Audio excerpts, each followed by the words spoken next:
Hello and welcome to another episode of CISO Tradecraft, the podcast that provides you with the information, knowledge, and wisdom to be a more effective cybersecurity leader.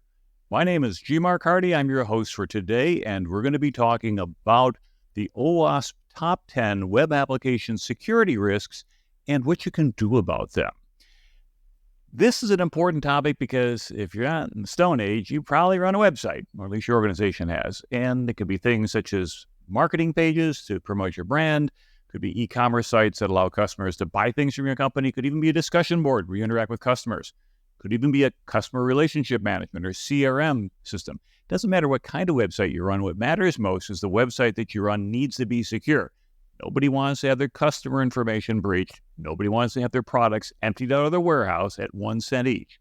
So given that overarching goal, let's look at how attackers think and act to understand our websites. I'm going to first introduce you to the Open Web Application Security Project, also known as OWASP. Now, in their own words, the OWASP Foundation works to improve the security of software through its community-led open source software projects, hundreds of chapters worldwide, tens of thousands of members, and by hosting local and global conferences. It wasn't always that big. It was launched back in 2001, became a U.S. nonprofit in 2004, and their website talks about their vision, no more insecure software, and their mission, to be the global open community that powers secure software through education, tools, and collaboration. And today, OWASP is the world's largest nonprofit organization that is concerned with software security. Now, before researching this episode, I was mostly only familiar with their top 10. They have over a dozen flagship projects, including 91 different cheat sheets, a full-stack bill of materials, a web testing framework, just to name a few. In fact, our very own OWASP Threat and Safeguard Matrix, the TASM, is there as well. So over lunch someday, go to OWASP.org. Browse around their extensive resources. You might find something that you could really use. Now, web app vulnerabilities exist, but why? Why are they there in the first place? If we go back and we look at things, for example, programming languages, PHP might have come out in the early 90s, had a lot of vulnerabilities, but over time, versions were released that didn't allow you to write vulnerabilities. And as the language matured, you tend to get better. Now, in Java and Python, they don't have the same guardrails, definitely if you're in C. And as a result, what you find then is that over time, we have a significant growth in website requirements. New companies want them. Companies want more sophisticated ones. So we add new programmers. Now, over the years, programmers get more experienced, but every year we add new web developers. And therefore, if we could do a plot of the vulnerabilities written to years of experience as a web developer, I think we would see that as an inverse relationship. But with this geometric increase in websites over the last 20 years, and these languages that are being used that have the ability to, program bad things into them, we're going to be behind the power curve, and it's going to get worse because now we have AI-generated code, but also AI-generated code remediation. GitHub Copilot will look at your code, look at the public repos, identify similar vulnerabilities that might have been patched in the past, and say, hey, here's a code fix that someone else did. Just do a merge commit, and then you don't have to write your own code. Wow, that really lowers the bar in terms of the sophistication of your developer. But also makes you wonder, could there be a malicious poisoning of GitHub to cause bad updates? Can you go ahead and deliberately put a whole bunch of similar common vulnerabilities, put a patch out there that actually kind of doesn't fix it but makes it worse, let this AI tool train on it, and then before long, your vulnerabilities are becoming everybody else's vulnerabilities. And from a legal perspective, you can't hold the AI tool accountable. I think Air Canada tried that recently, claiming, oh yeah, our chatbot made up an answer and we don't want to stand behind it. And rather than just tell the customer, look, we're a gazillion-dollar company, you'd like to fly with us, we'll make up a few $100 because you had a bereavement issue, they went and they fought it in court and then lost, which first of all seems that was kind of a bad choice from a customer relations. But secondly, it does drive home the point that people are what are accounted in legal systems, not software, not hardware. I've never seen a case of a computer being sentenced to having half their memory chips removed and then their clock speed stepped down for 6 months as a punishment for something happening. Now, with the number of vulnerabilities going up nearly exponentially because of the ability to discover them and the number of programmers that are writing them, let's try to get inside the minds of how an attacker would look for one of these things and take advantage of it. Let's say you want to find a web app vulnerability. You're going to do a few things. First of all, you're going to download a web application security testing tool. It could be Burp Suite, the OWASP ZAP, the Z attacks proxy. There's a couple that come to mind, and can fuzz your website. What does fuzzing mean? It means that you can go ahead and set a lot of different values of a particular parameter, hoping that one of them will work. And the fuzzing then allows these tool sets to try different combinations much faster, and sometimes in ways that people can't do or wouldn't think of in doing it. Let's say, for example, that you have attackers that are trying to bypass your client-side security. Or think of it another way. Let's say we'll make it simple. We'll create a clever menu as a drop-down box. You can only click on number 1 to 12 for the month of the year. Most users only have the ability to click the drop-down box and pick the number. Once the user does that, they hit submit. It's going to post or upload that value to the server. Now, what a tool like Burp Suite or ZAP is going to do is it's going to act as a proxy between what the browser sends and what the server receives. Now, if you wanted to change that value from 1 to 12 to something else like 0, you could. You can put any value in you want because you bypass the client security controls. Because instead of the client just sending it to the server, you put burp in the middle, you go, stop, freeze it, open it up, alter the things around a little bit, package it back up again, and send it on its way. And so as a result, what the browser sent is not what the server receives. Never trust user input, or more precisely, I should say, always validate user input. You can trust it, but you need to validate it. Trust but verify. And in addition to changing values, you could do ability like brute forcing multiple values. Let's say your developers pass values in the URLs.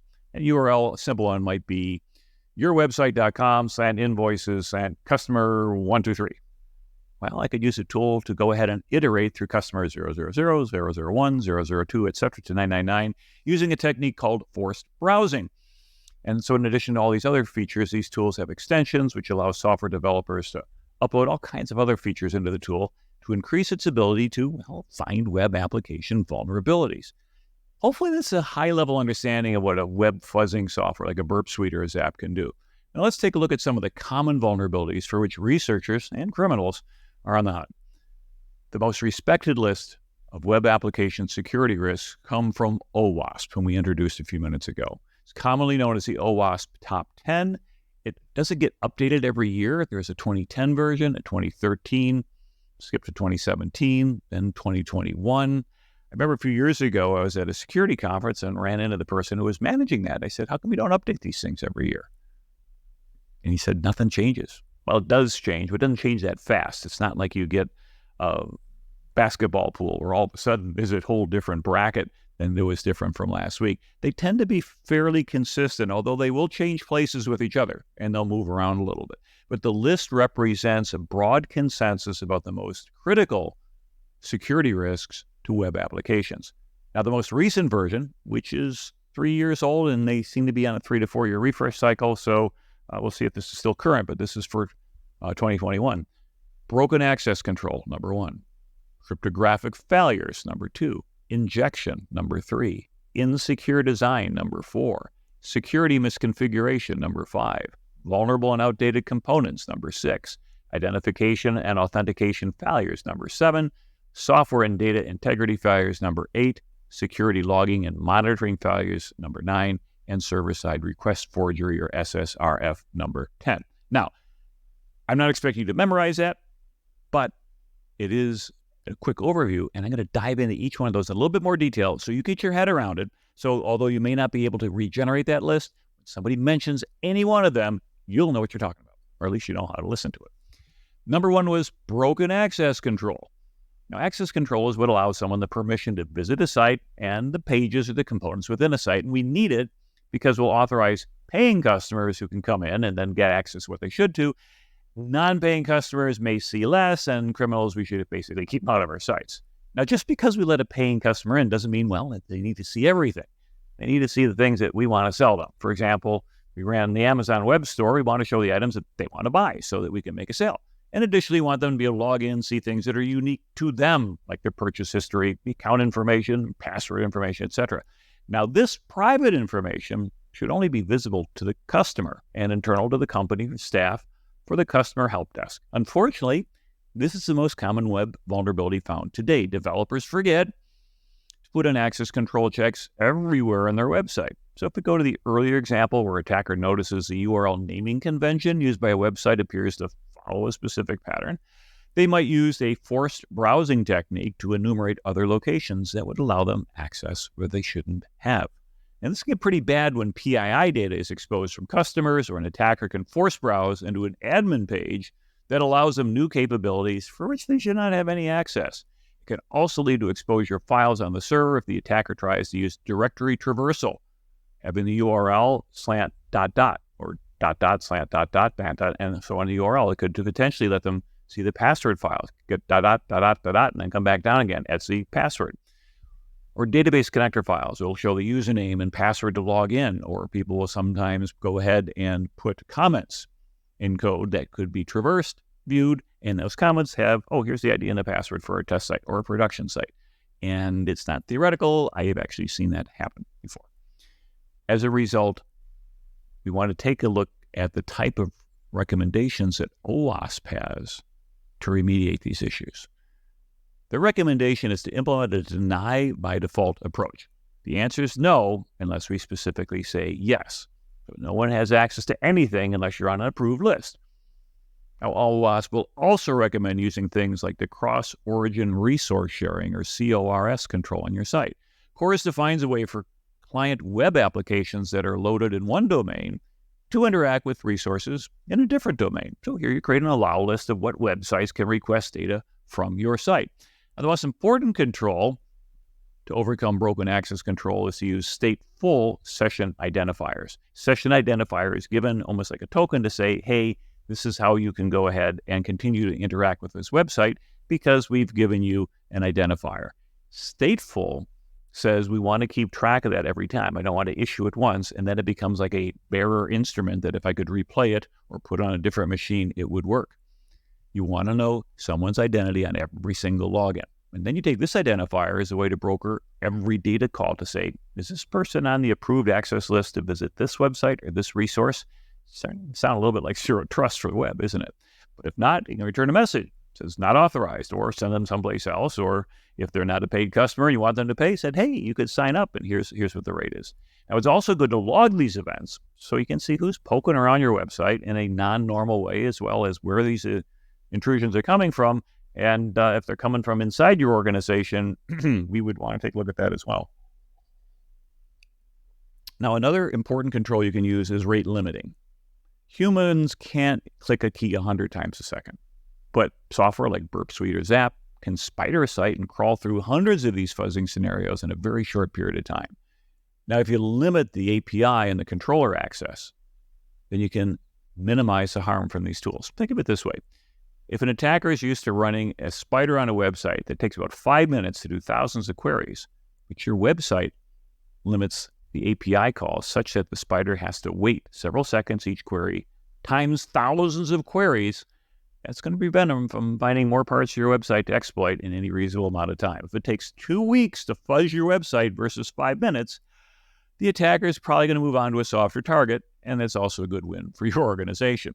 Your regular users, okay, it takes 2 seconds instead of 2,000ths of a second. Most people stick around for 2 seconds. But again, we're trying to go ahead and throw a little bit of sand in the gears for the attackers. Let's look at the second web application security risk, will be cryptographic failures. I mean, let's face it, security has gotten better over the years. Our understanding of math has gotten better over the years, and computing power has gotten better over the years.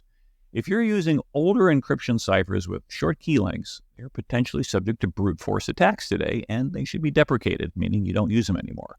Smart security researchers found there were inherent flaws in a lot of protocols. Early versions of SSL, Secure Sockets Layer, TLS 1.0 had some problems. 1.1 had some problems. Transport layer security. If that wasn't enough, there are users that use protocols that were never even designed to send things encrypted, like HTTP and SMTP or FTP. Or if you're a fan of Hacker Jeopardy, Telnet, port 23. These things send text in clear text. And so as a result of these cryptographic failures, attackers who can sit in the middle of a communications channel can find ways to see, potentially even alter sensitive data. Even worse, what happens is they could include malicious content that then gets brought into your system or off to the user because it is trusted because they thought, well, the other side wouldn't do anything bad. So here's one such example of this. For a long time, many Mac app developers used the Sparkle framework to update their applications. And prior to version 1.13 in 2016, Sparkle used only HTTP traffic. Now, the attacker saw that your Mac was running applications like EDIM app and Evernote note-taking app and Handbrake video transcoder or Slack. All those need to be updated. They might choose to perform a man-in-the-middle attack. When your fully patched Mac says, I want the new update of Evernote or Slack, the attacker says, well, here it is. Here's a new update. Just open this new DMG Apple disk image file, which happens to be malicious, as a very clever way to bypass a fully patched Mac because the user was already prepped to install software and keep their machine updated, and they were given a software update, and in it went. Now that we better understand this encryption threat, what should we be doing? First, don't ever try to roll your own encryption. My saying, and I'm a mathematician, I've done a lot of crypto math in my background. In fact, when I started my own business, my very first client had rolled their own encryption. And they said, we want 80 hours of your time to validate that no one's going to break it. Well, I did. And then that was within the first 40. And they said, okay, well, kid, here's another algorithm and you don't get more time. And I broke that too. And probably not understanding a lot about how to run a business in my 20s, I went ahead and I gave them proof of concept code written in BASIC. Okay, bad idea, because you, first of all, embarrass your client in front of his boss and his boss's boss. And although I recommended using a well-established crypto algorithm at the time, DES, data encryption standard, was the algorithm I had suggested, I never got any follow-on business. And I was kind of wondering until a little bit later when I got older, I said, yeah, that was kind of bad form. But the point is that some people out there can look at these things and nobody has an ugly baby. If you roll your own crypto, it could go bad. So don't let your people invent their own encryption. Most of these stories end quite badly. Use a modern cipher. If you use transport layer security, TLS version 1.2 or version 1.3, once you do that, run a free tool like the SSL server test tool from Qualys to inspect your configuration. It'll give you a rating and provide recommendations on what you can do to improve your encryption keys and protocols. Because if you find yourself using a bad protocol or one without encryption, please upgrade it. If you have instances of FTP, file transfer protocol, use SFTP or FTPS. They're different. And there's no defensible reason to use an insecure protocol when an equivalent secure protocol is available.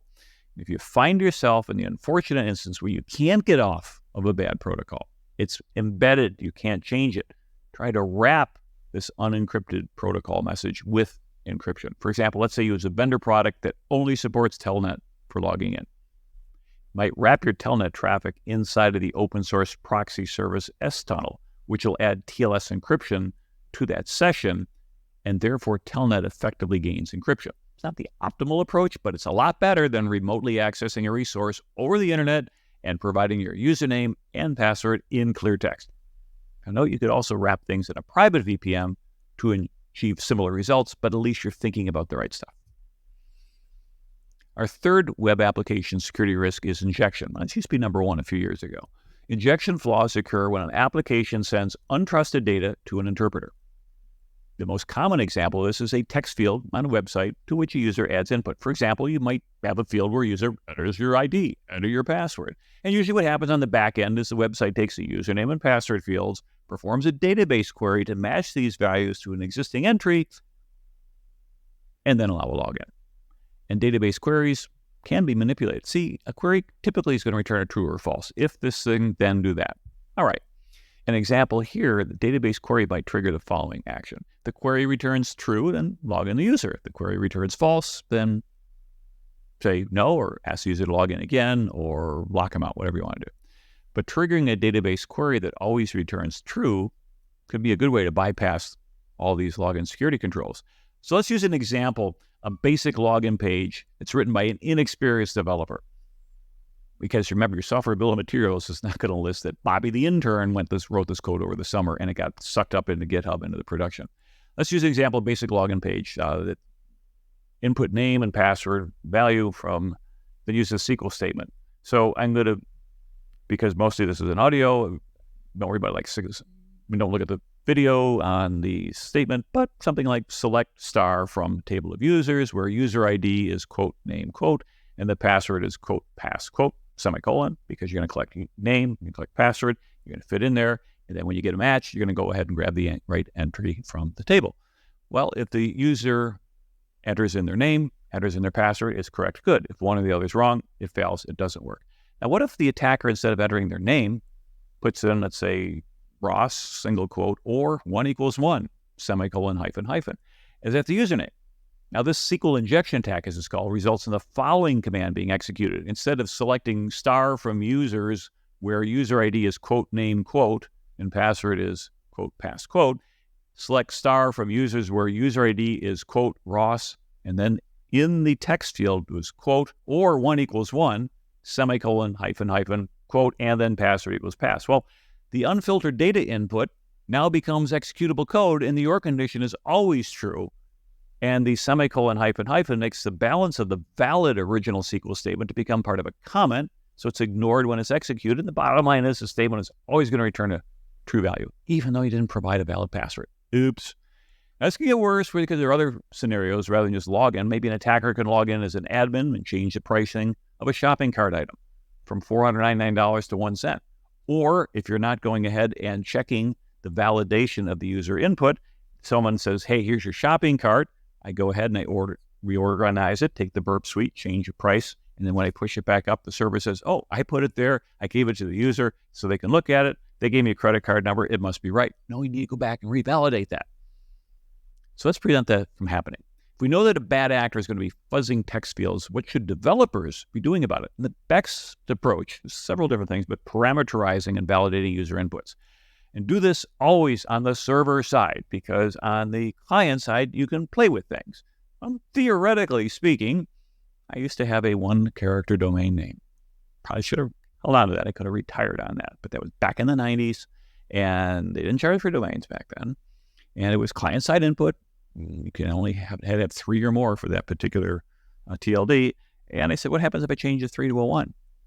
And I entered in 0 as the value, and it took it. And I got the 0 domain. And then the next year they started charging, and it's like, yeah, I don't want to pay for it.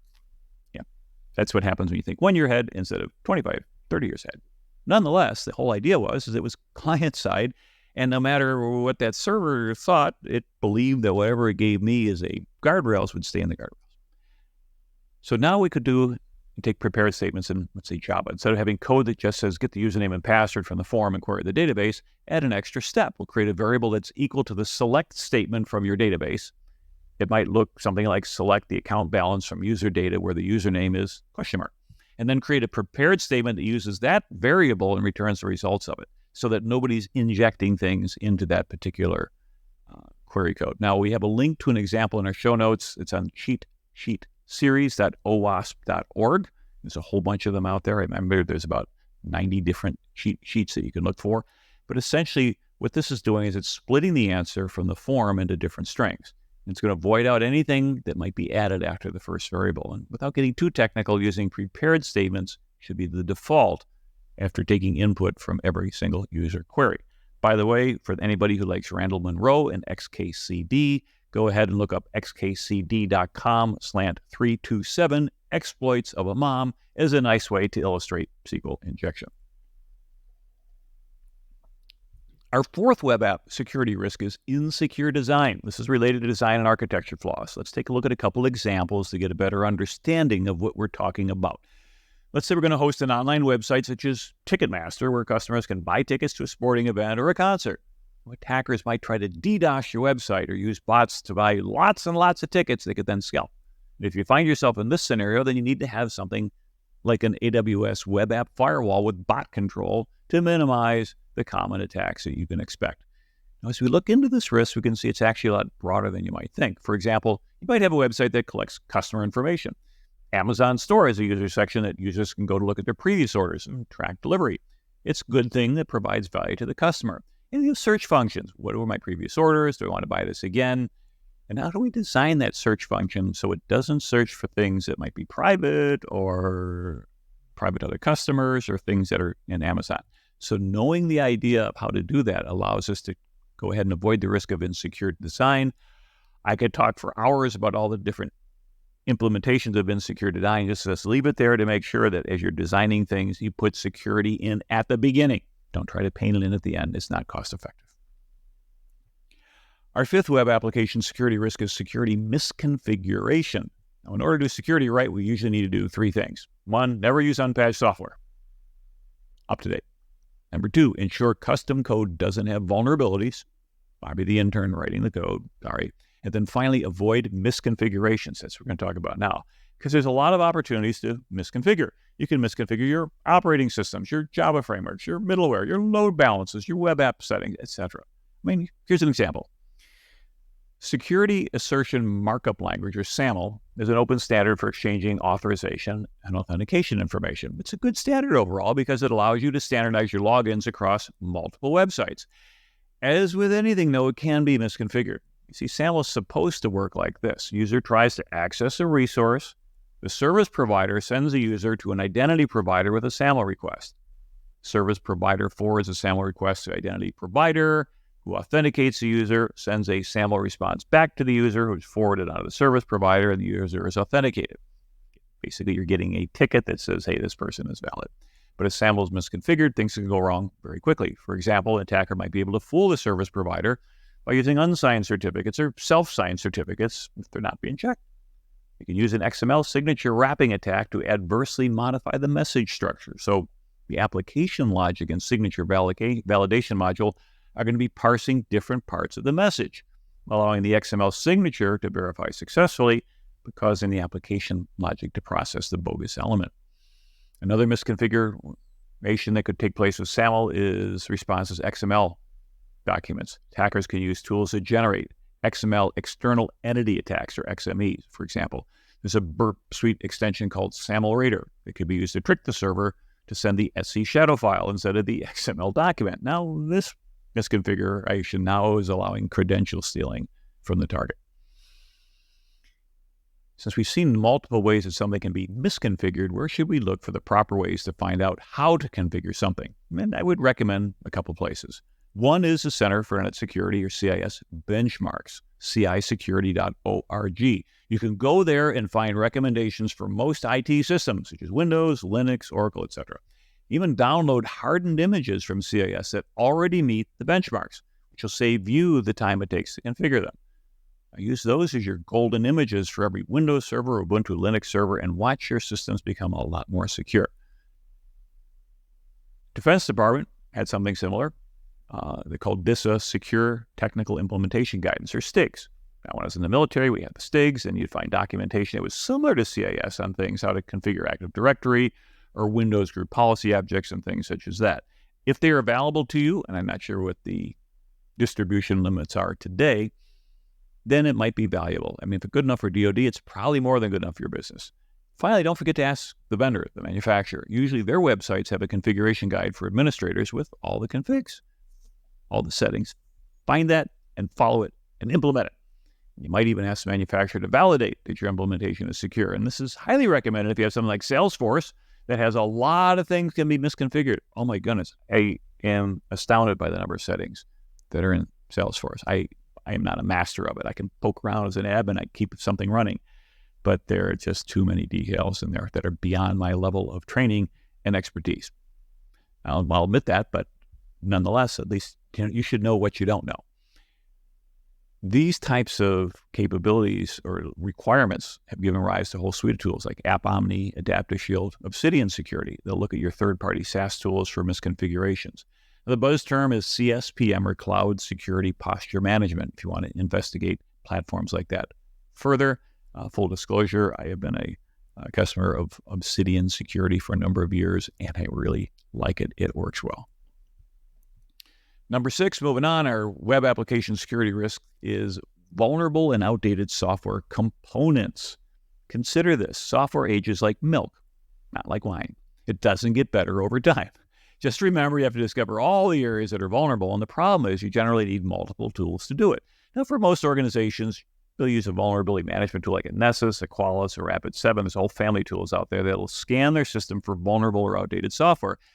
But you need to understand how these tools really work behind the scenes. I mentioned this a couple episodes ago. They'll have an agent that runs commands. If they're on a Red Hat machine, they might run a command like yum list to show all the installed packages, and they just simply look up those packages against the information contained in the CVE details list to say which packages have a known vulnerability findings.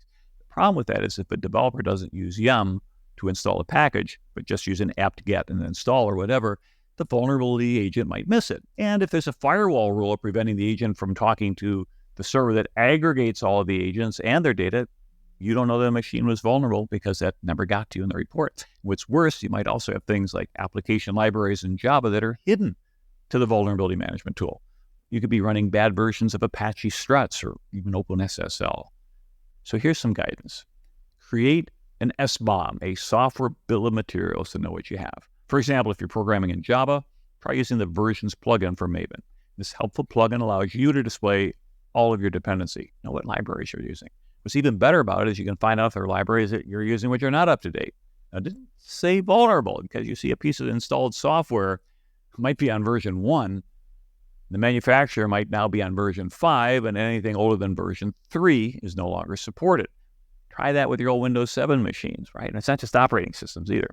So even though there isn't a known CVE, you probably want to be on a version of software that is supported. Let's say versions 1 through 4 had a bug in the product that eventually got caught and got patched in version 5. However, that bugs might not have received a CVE, but if you run version 1, 2, 3, or 4, you're still at risk of encountering these bugs. Updates come and go, but vulnerabilities accumulate, and therefore use the latest stable version from the manufacturer to best ensure high availability for your system. Another important thing to do to help your organization against stale software is to leverage automated testing software. Development team knows that they need to update stale software. The next question you want to ask is, does this update break my system? Having the ability to run a quick script which can answer that question in minutes avoids analysts spending hours on manual testing that might eventually show the same break.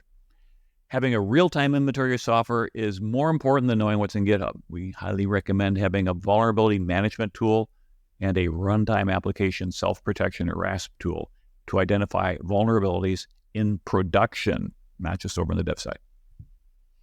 Moving along, number 7. The 7th web app security risk is identification and authentication failures. Note that our previous SAML example of security misconfiguration risk could also fall into this category. We have some more examples to get you thinking about what could possibly go wrong that involves this risk. The first is credential stuffing attacks. If there's anything we've learned from data breaches is that many users choose to use insecure passwords and they use them over and over again in a lot of places. Now, bad actors know that as well. So they'll either download a list of compromised passwords from the dark web and try them with its same user information in other places, or they'll try to guess common passwords and hope they work. If you're in March Madness season and you happen to know that somebody is a fan of a particular school, you might want to go ahead and figure that some variation of that might be in the guest password for people, depending upon what your complexity requirements are. But the attacker, you write a bot or a script, it's going to automate guessing in the hopes that you can get in. Now, one tool for that is THC Hydra. This tool is part of Kali Linux, and therefore it's commonly used to guess passwords. Another example is how bad actors can bypass conditional access policies. Some developers fail to write good conditional access policies for Microsoft Authentication. Now, if you're not familiar with conditional access policies for Microsoft AD, now called Entra ID or AD, it's basically an if-then-else statement that looks for things like user location, device information, applications are using, or real-time risk judgments to say what happens next. And this is known as a grant control. It says, for example, make a device pass MFA, or make the device be required to follow Microsoft's Intune configurations, or it has to have the latest update, or it has to be on the list of items that are not out of compliance. Otherwise, require a password change, require something else, don't let them in, etc. Now, one of the configurations that's commonly used for is device platforms, conditional access policy that says only apply this to, say, Windows, Mac, iPhone, or Android devices. I have a client where everything is either Windows box or it's an iPhone. There are no Macs, there are no Androids. So somebody trying to log in from a Mac or an Android, hey, stop them right at the door. They don't even have to get past that first check because we know that they're not using an approved device. Now, that doesn't work all the time. Why? Because it's based off of a user agent string, which could be modified by an attacker. Remember Burp Suite when we're doing a web content? Well, now we can use tools like MFA Sweep, which is a Microsoft PowerShell script. It's going to try to log into various Microsoft services and APIs up to 10 different times when you're provided with a username and a password. A valid one, that's really what it's for. But what if I try to log in as a Windows user? What if I log in as an Apple user? What if I log in as this, things like that, etc. And now that the MFA Sweep finds that you thought you had MFA turned on everywhere, but a particular interface such as the Microsoft Graph API doesn't require an MFA challenge, and the attacker could potentially use an emulator mode to change the user agent string from the web portal to the graph and bypass the MFA requirement. Now, they still got to go ahead and get in with the user ID and a password, but remember, we're already at the point where we think the attacker knows the password. And now all they had to do was get around MFA. This gets them around it. Another way this attack is occurring is via a tool called Road Recon to gather information about your Active Directory and then use the Road Recon plugins for policies to see an HTML file that shows how AD is configured. And once attackers know what the policies allow, they're going to look for loopholes on how to come in and bypass your identification and authentication. Big thing here, perform threat modeling and test to confirm you're as secure as you believe you are. You might start with the Road Recon tool to see what your policies are and how these could go wrong or be misconfigured. And start with a single policy, such as the one that blocks all non-US logins. Then ask the team, can someone please try logging in from a VPN with a outbound node overseas to confirm? Did it block the login? Okay, perfect. Now let's test the next policy. This one-by-one testing, these different abuse cases, is a great way to know if you're as secure as you think you are. Our eighth web application security risk is software and data integrity failures. Attackers who cannot get into our companies directly will try indirect means, including software supply chain attacks. They might attack a server upstream. Now, one example is the attack that took place on CodeCove. CodeCove provides analysis of pull request comments so that a developer can quickly check their pull request coverage and risk, and we don't even have to leave the development workflow. What are we looking at? But attackers broke into that server and captured the environment variables that were being uploaded from customers' CI/CD environments. Now, long story short, this kind of led eventually to, for example, HashiCorp losing their private GPG key. Oops. Another type of supply chain attack could be theft of credentials. Let's say your password manager gets hacked and its software hosts something malicious that steals your private credentials. And you log into your password manager next time, they'll capture your inputs in clear text, send it to the attacker. And that would be a big problem if you don't have MFA from a separate provider or something that's hardware-based like a YubiKey. Another example is an attacker does something like typo squatting or domain squatting, meaning what? They find a URL that just expired and then register it themselves, or find something that looks just like the domain that you're trying to target, but maybe a letter is off or a 0 instead of an O. And then some unsuspecting developer searches and finds that or chooses a library from the attacker thinking, hey, this is legit stuff and it's not the real one, and bam, attacker malware gets installed and gets incorporated into the code, and out it goes. And we want to ensure that we verify and validate who's sending us data. Now, I did a whole episode on supply chain attacks on episode number 66, entitled Working on the Supply Chain Gang. So if you want to learn more about how to stop these attacks, be sure to check that out. And also a couple weeks ago, we did have an episode, Cassie Crosley, on software supply chain security. After the episode, she was kind enough to send me the book. It's available on O'Reilly, and that episode is just a couple back. So plenty of resources there.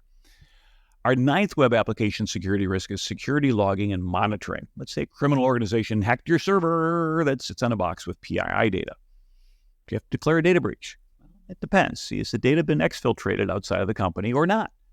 You have an incident, you need to look at the logs to see if data were stolen. Now, if you don't have any logs, chances are your legal team is going to say you need to disclose, and you got to deal with all the legal consequences that come with it. But if you do have logs, you say the attacker went here, and they went here, but then CrowdStrike caught them and stopped them, and they were not able to exfiltrate data. That's a great story to tell the leadership team, and it's a great way to go ahead and put a boundary on what you think the breach might have been. And therefore, you can say, hey, we looked at the logs, and they got in, but they didn't get there. So make sure your logs give the insight you need. And if you think it's going to take 30 days to perform an investigation following a ransomware incident lasts for 21 days, then you should have logs that are like 60 days in duration or longer. Don't go cheap. Buy only 14-day logs, only to find out the bad actors realize that. And then you waited 15 days after planning their stuff before launching their attack. And now you have no idea how they got in. Every backup version you have has got that malware in it, and you're probably going to be paying a ransom. Another common risk you need to mitigate here is logs that are stored only locally. If the attackers come in and wipe out the logs, you can't tell what happened. It's all gone. The evidence is gone. So make sure your logs are stored in a separate place, and even places where your developers don't have access to in case you have a developer that goes rogue. A recommendation for secure logging is the following. Perform a tabletop exercise. When we do tabletop exercise, you want them, we'll come help you out with it. It says bad actors in your crown jewel database. How do we know? What logs could show the actions that have occurred? What should we do next time if we think some of the data has been tampered with? And we do all those scenarios. Now, the 10th and final web application security risk is SSRF, server-side request forgery attacks. This is the attack that got Capital One.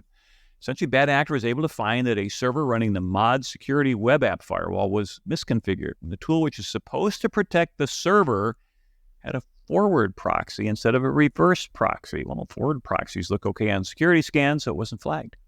And this allowed the attacker, however, to query the AWS EC2 metadata service and then steal security credentials. This is a server-side request forgery. And by using this attack, the attacker could then use the AWS command line interface to log in with those credentials and start stealing private data from Cap One's S3 private buckets.